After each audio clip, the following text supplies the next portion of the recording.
Cricketer Yuzvendra চাহালের সঙ্গে প্রাক্তন স্ত্রী ধনশ্রীর বিচ্ছেদ হয়ে গিয়েছে। বিচ্ছেদের পর ধনশ্রী 4,75,00,000 টাকা খরপোশ হিসেবে পেয়েছেন। এদিকে বিচ্ছেদের আগেই চাহাল ও আরজে মাহবাসের প্রেমের গুঞ্জন শোনা যাচ্ছে। ধনশ্রীকে ডিভোর্স দিয়ে চাহাল বর্তমানে মাহবাসের সঙ্গে সময় কাটাচ্ছেন। ক্রিকেটার যুজবেন্দ্র চাহালের সঙ্গে প্রেমের গুঞ্জন চলাকালীন মাহবাসের একটি ইনস্টাগ্রাম রিল সামাজিক মাধ্যমে চাঞ্চল্য সৃষ্টি করেছে। রিলে মাহবাস বলেন, ওহি হাজবেন্ড হোগা, যার অর্থ শুধুমাত্র সেই আমার স্বামী হবে। যদিও তিনি চাহালের নাম উল্লেখ করেননি, তবে এই পোস্টটি নেটিজেনদের মনে অনেক প্রশ্ন জাগিয়েছে।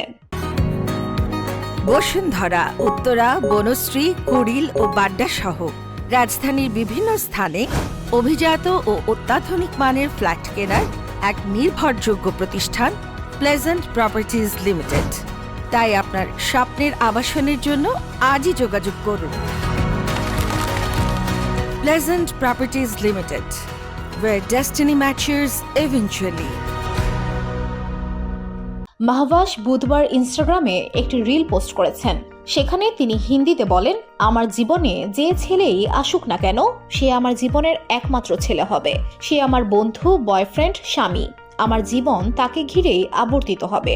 পোস্টের ক্যাপশনে তিনি লেখেন, বাস একই হোগা, অর্থাৎ শুধুমাত্র একজনই থাকবে।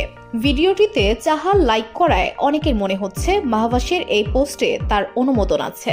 যুজবেন্দ্র ও মাহবাসের সম্পর্কের গুঞ্জন শুরু হয়েছিল ধনশ্রীর সঙ্গে ডিভোর্সের খবরের পর। পরে দুবাইয়ে চ্যাম্পিয়ন্স ট্রফির ফাইনালে এই দুইজনকে একসঙ্গে দেখা যায়।